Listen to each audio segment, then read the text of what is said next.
Hello, everyone, and welcome again to another edition of The Living Room, a series of live web chats with directors, actors, writers, and film practitioners from around the world, brought to you by Curzon Home Cinema. As per usual, you can join the conversation either by YouTube, Facebook, or Twitter.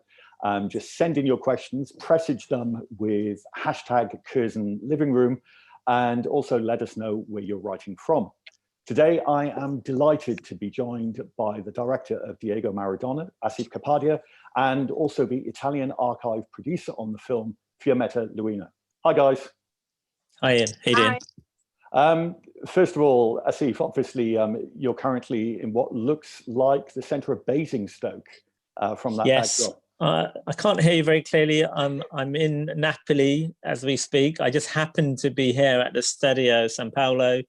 Weirdly enough, you guys called up, so I just thought I'd do it from here. It's fine. It's a nice evening here. It's lovely and hot. And if that were the case, there is a shocking amount of lack of social distancing going on in the background. It's really shameful. Yeah, let's keep politics out of it for a minute, because I don't have a light answer to that. So yeah, it's not actually. I'm not really there. I know it's very you're both expensive. in London, I gather. Very expensive visual effects going on here. Okay. Let's talk about the film. Just in terms of, I know, and anyone who follows you on Twitter will know that you are a big football fan. And I'm just curious about where this film is placed in the timeline with Senna and with Amy. Is this something you'd been considering making a film about for quite some time?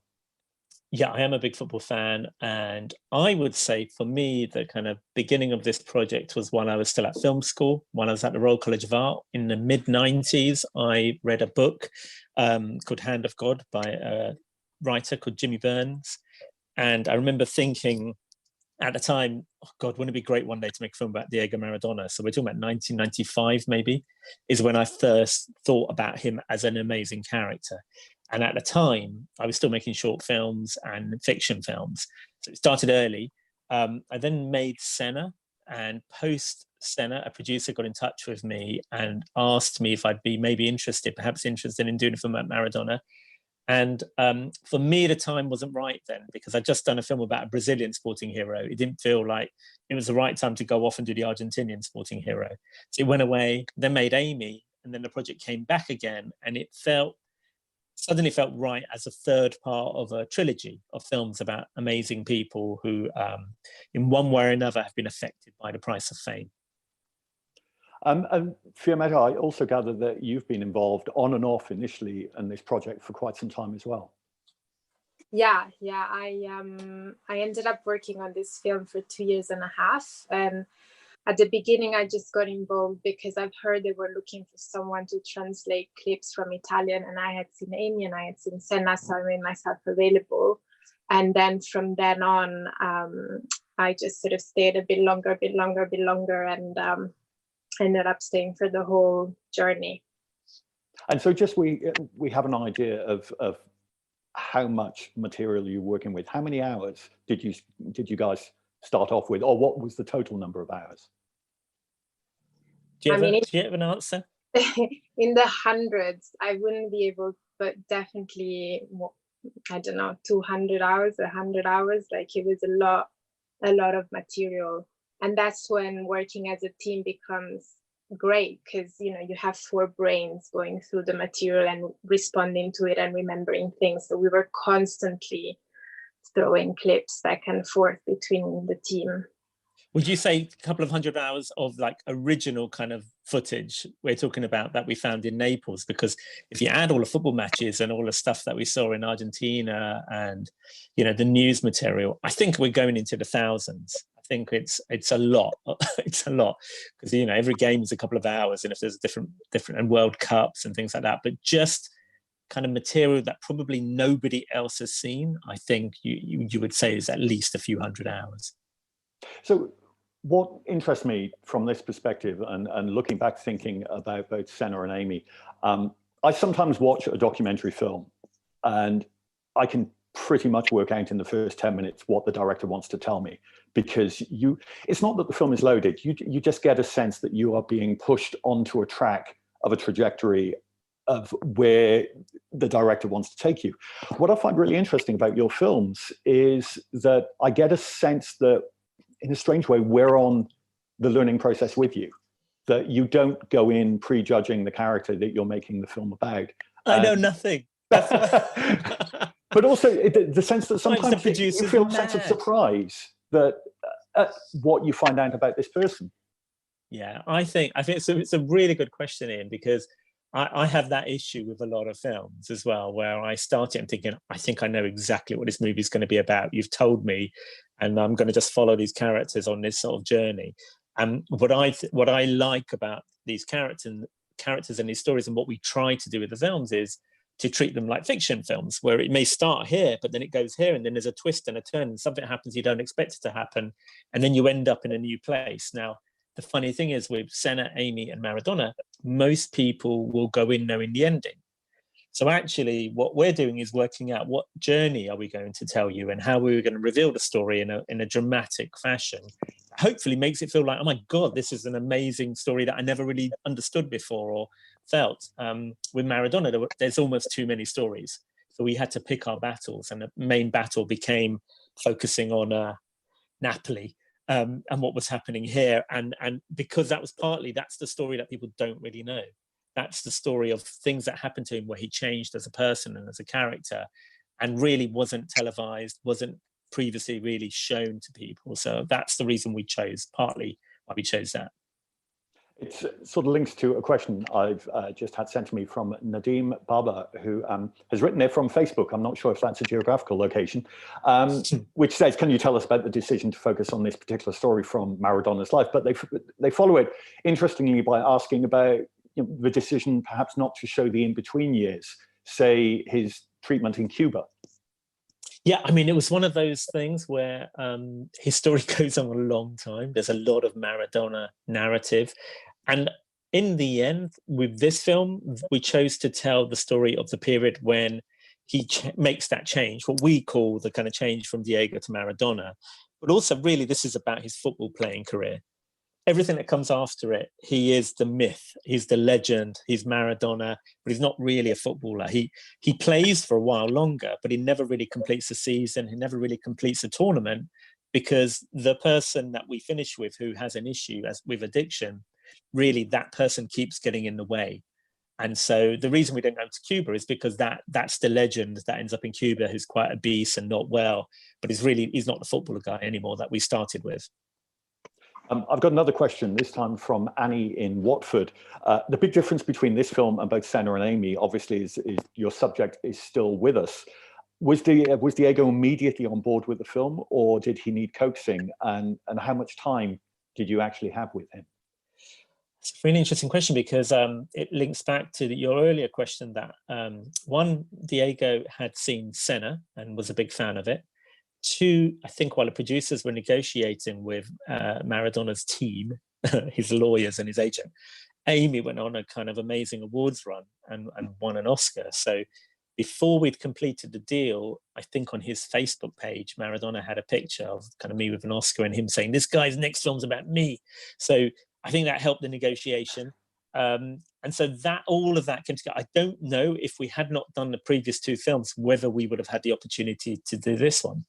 So that all became part of it. So once all of that was in place, and let's just say there was a deal done in order to access visuals and material, only once we could do all of that could we really even start making a film. But I think maybe this is a good question for Fiammetta to follow up on, in terms of the material in Naples, which becomes a key part of the telling the stories. We knew this material existed, but somebody had to get it and sort it out. And that's a big part of what Fiammetta ended up doing. Yeah, I was just going to add one thing, that it was so important to have Diego on board also because no matter who we approached, for no matter what kind of material, the first question we were asked is, does Diego know about this? Is he on board? Because I think we're dealing with a character that still after 30 years has so much charisma and so much power and influence over everyone he touched. So it was definitely key to be able to say, yes, he knows about this film, he has endorsed it, he's on board, because otherwise it would have been impossible to get anything visuals. And in terms of your sifting through all the material, I'm just fascinated from, in a strange way, kind of a bookkeeping perspective. Were you just splitting everything up year by year or by theme? How did you manage to kind of organize all this material?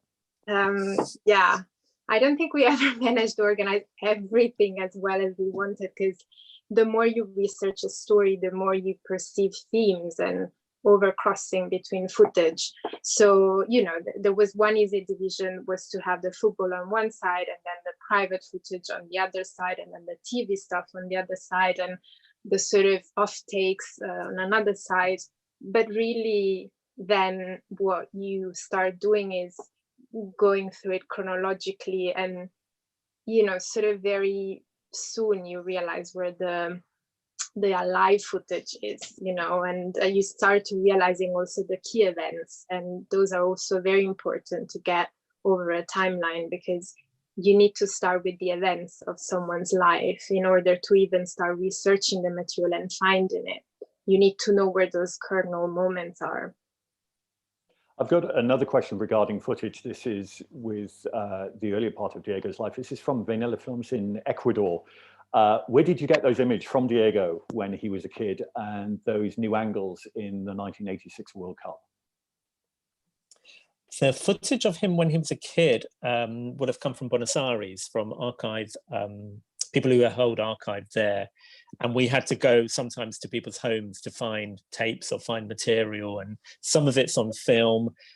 Some of it might have come from his biographer, Daniel Acucci. There's another key character, Gonzalo Bonadeo, who is a journalist, but also a collector. So he has a lot of footage shot on film that was telecinied for our movie. What was the second part of the question regarding Naples? And the new angles on the 86 World Cup. So that would have anything to do with the World Cup would have come from FIFA. Right. Most of the material will be from FIFA, and some of it may have come from kind of news sources or channels, which we still had to license, I think, in the end, via FIFA. But that's really part of the work of all of the amazing archive producers and our brilliant editor, Chris King, who are constantly looking for material and our aim often is to find angles and footage that you haven't seen before.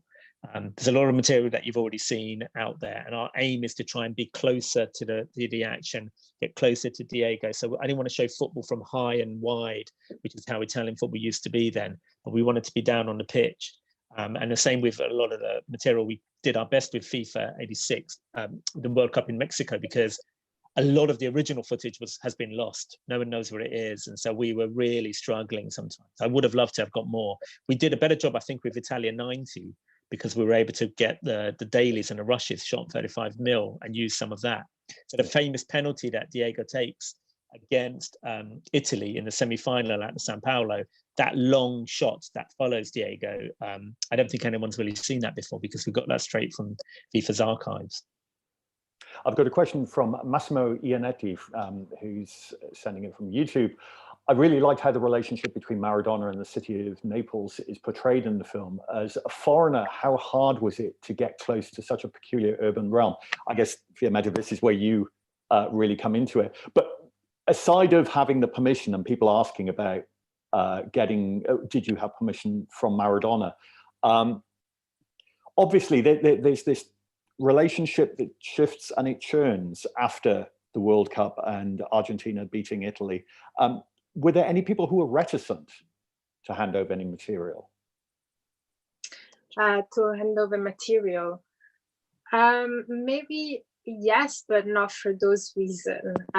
Sometimes, you know, even when you have Diego on board, like with some sources, especially for footage that was private and meant a lot to these people, you just still need to gain their trust. And sometimes it took months to get that trust, because for many of these people, the years with Diego were very key, central, important part of their lives. So they were very sensitive about it. And so we still had to gain their trust, going multiple times in Naples, as if explaining what he wanted to do with the film. And it wasn't easy by any means to get access.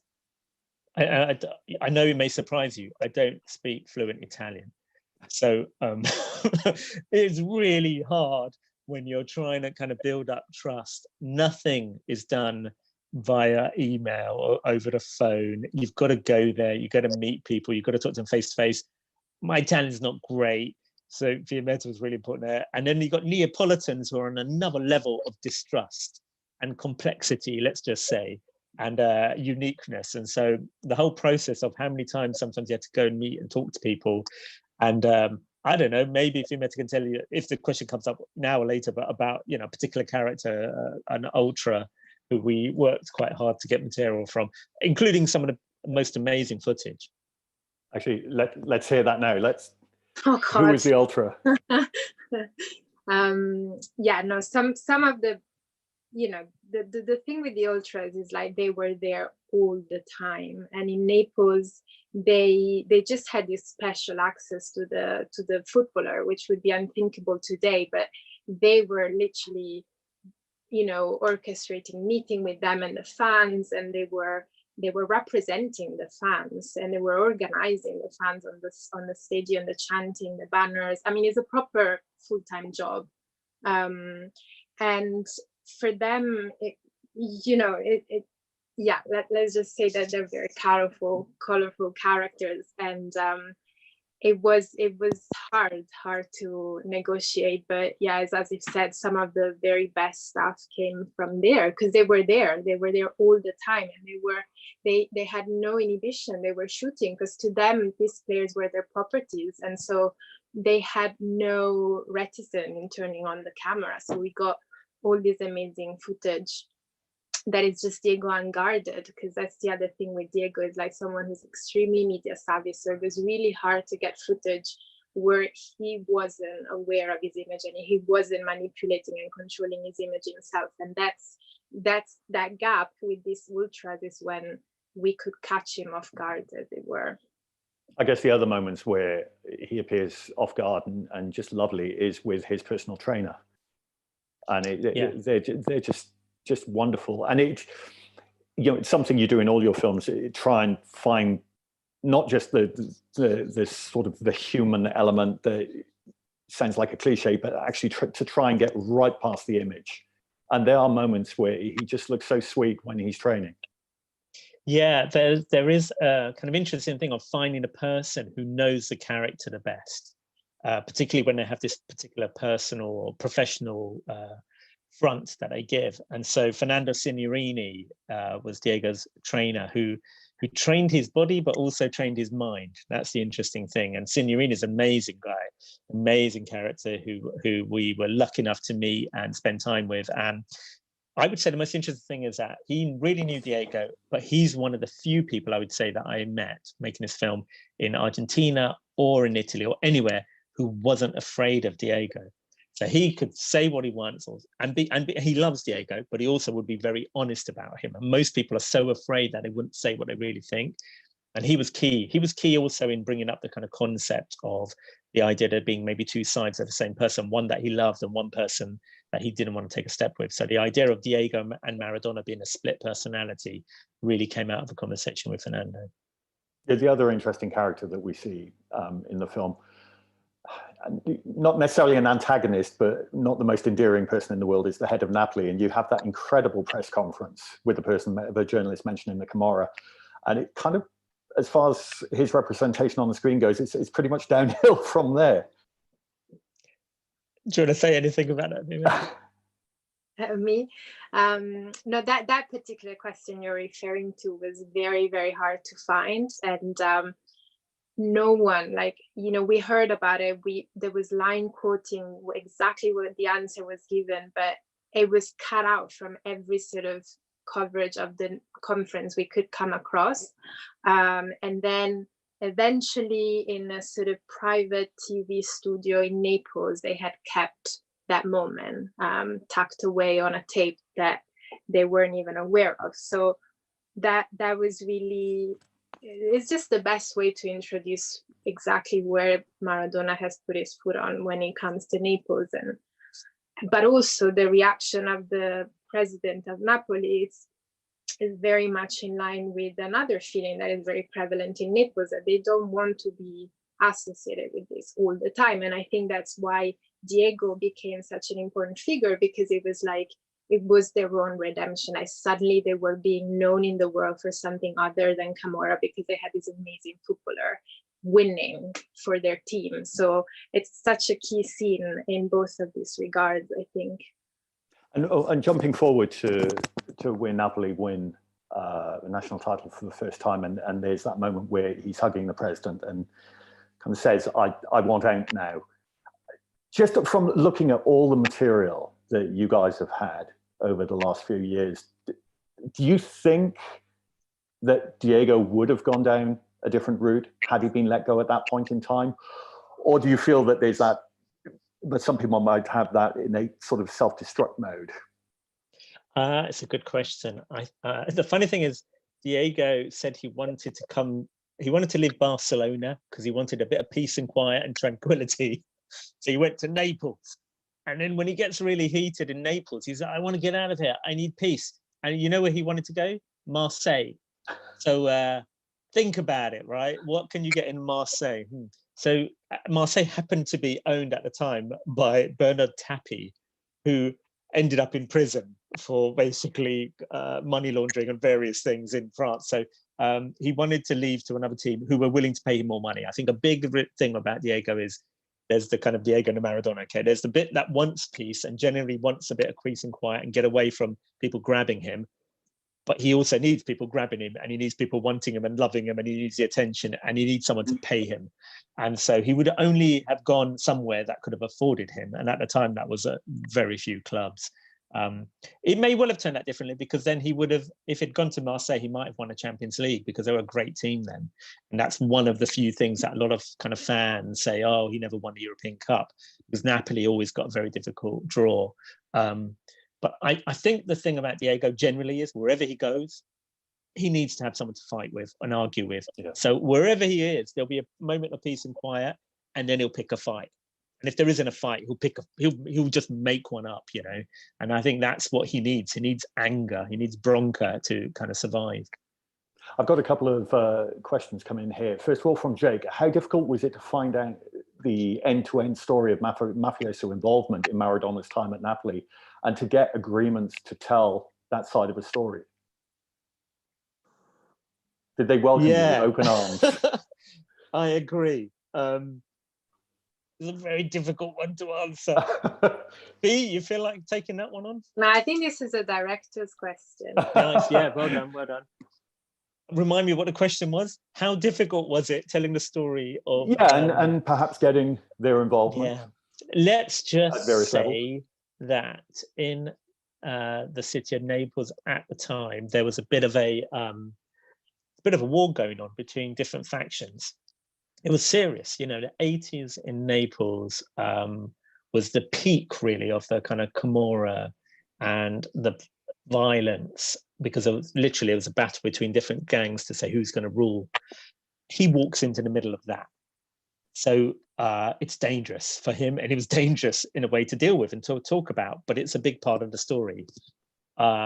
We did our best to be as sensitive and as careful as possible, considering that some people are still around and other people are not around. And so we had to be delicate with our choices. Diplomatic answer, nice. I've got one from Claude in West London. He says, by the end of his superb documentary, I'd almost forgiven Diego his hand of God.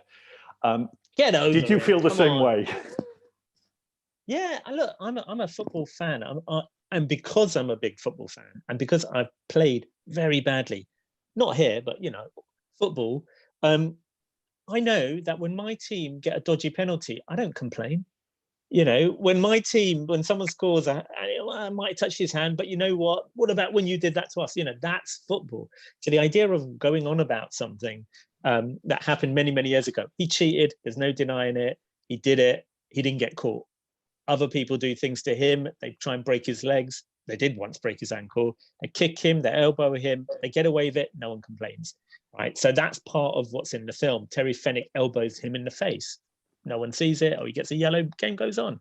You know, that football, that part of the thing that makes him so interesting is the idea that he could beat England by cheating, and he could beat them by being much better. Which one do you want, right? He can do both. And I think that's what makes that game so amazing, is that he can score the best goal in the world because he's got that. He can also be more cunning and more tricky and do a handball in a way that none of us saw it live. Nobody saw it. Okay, we only ever saw it on a replay. And so that's just the nature of the beast. And it's all part of the mythic and the legendary Maradona, the guy that's going to hurt you in a way that you will never forget, which is the truth, because people are still going on about it. I forgave him. I moved on. Okay. The moral of this conversation is don't play Asif Kapadia as anything, whether it's football or Scrabble, anything at all. Okay, I've got one from Kelly Powell. I'm saying nothing. Kelly Powell in Kennington. Why did you make the decision to put the reconciliation with his son during the end credits rather than as part of the main story? Oh, wow. Do you want to start on that, Fiammetta? Just as when it happened. I mean, it's kind of amazing. He's an amazing character. Yeah, so when we started the film, there was no reconciliation yet. And it actually came after a year. We had been working on the project. So suddenly it opened this other new chapter in his life. And that's, I think, also that's when we started probing that side of things more. Yeah, I mean, that was the thing with Diego, like every day there was something new that he did, but this one event seems to be quite major. And also it brought closure to something really crucial and probably traumatic that happened in Naples. So hence the decision to bring it in at the end. But maybe as if you want to comment on the decision of... Yeah, it's a really tricky one, you know, because there's a longer, with all of the films, there's always a much longer version, okay, with Senna, AMY and Maradona for sure.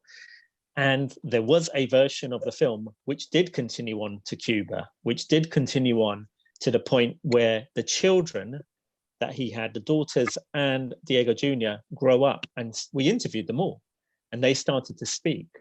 And it was really moving. I mean, it's really powerful. But what happened is it just became another movie. It became something else. And so it's one of the shames of having to cut it down to a 2-hour theatrical version is that we lost Diego Jr.'s story. We lose Janina, who was really moving, the younger daughter speaking, and about the kind of lies that they grew up with, where their father denied that, Diego Jr. was his son. He kept saying, no, he's not. She's lying. The mum's lying. The mum's lying. And then 30 years later, he said, actually, it is my son, which is kind of mad for 30 years to kind of hold on to a lie. So it was such a long time period. It felt like it was a very difficult cut to suddenly say everything's fine. So partly that idea came out of saying, well, you know, the story's almost over, and then we get to the present day while we're making the movie, and that moment happened. But for the whole time during Naples and everything that came after it, and my reading of the situation is a lot of his issues with addiction, a lot of his issues and problems in life came out of the lie of denying that boy that he really wanted, who's a really sweet kid. We had the pleasure to meet him and his mum. And I think, you know, I still feel, I don't know about you, Fiammetta, but of all the people I met on the movie, I think Diego Jr. and his mum are the most honest, probably, that we met in the entire process of making the movie. Yeah, that's certainly, I would definitely say that as well. Yeah. And all they did was tell the truth consistently. That's the interesting thing. All they did was say, no, that's your son, you know, and he denied it and denied it and denied it. So it's really tragic, but it was a hard one to fit in, but it did feel very important to put it in because it was a moment of closure with lots of other complications further to come after that, but it felt like a moment. And also maybe also worth saying that no other film had done that. No other film had dealt with this chapter of his life because of various, you know, internal political reason, but they had never been given a voice and they had never been given, you know, you can think what you want, but it was an important event in his life and all this time in Naples. And so it was, it felt good to, you know. It's a really good point, because no one's ever had Sinagra and Claudia.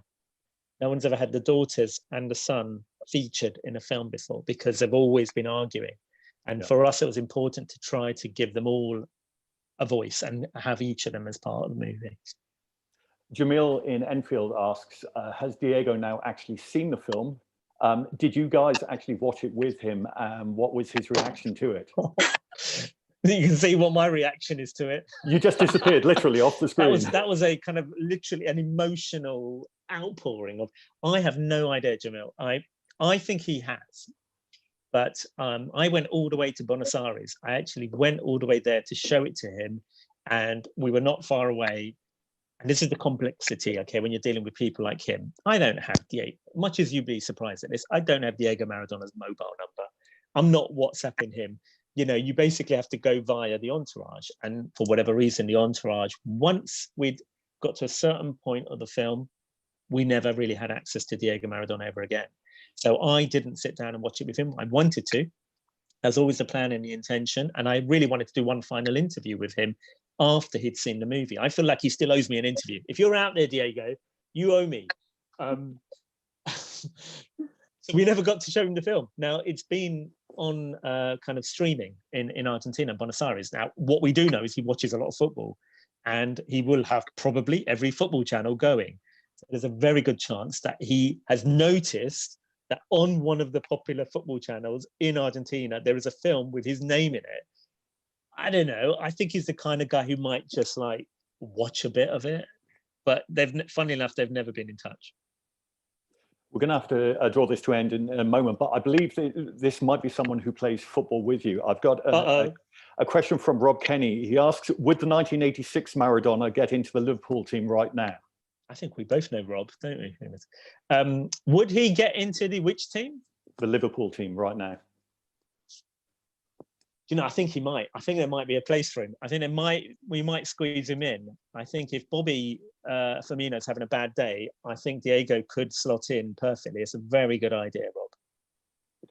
Okay, we're going to have to wrap this up now. I'm going to tell you in a moment about the upcoming events that we have. But first of all, I would like to thank Altitude Films for organising this event. But most of all, I'd like to thank Asif Kapadia and Fiammetta Luino. Thanks for joining us, guys. Thanks a lot. Thank you. Thanks for the question. Okay, the next few sessions, we're quite busy this week. We have tomorrow night a conversation about the new John Pilger film, the very timely John Pilger film, The Dirty War on the NHS. Once again, it's going to be taking place at 8:30 tomorrow night. It's hosted by The Guardian journalist Simran Hans, and two people who appear in the documentary will be in discussion with her. Alison Pollock, who is a consultant in public health, and John Lister, who is a journalist who specializes in health and hospitals. Then this Friday, on the 17th of April at 8:30, I'll be back chatting with the director of The Souvenir, Joanna Hogg, and also two of the film's stars, Honor Swinton Byrne and Tom Burke. And then a very late edition this Sunday afternoon at 4 o'clock, you can watch both Kristen Scott Thomas and Sharon Horgan in discussion about their new film together, Military Wives. Do take care out there and hope to see you again. Thank you.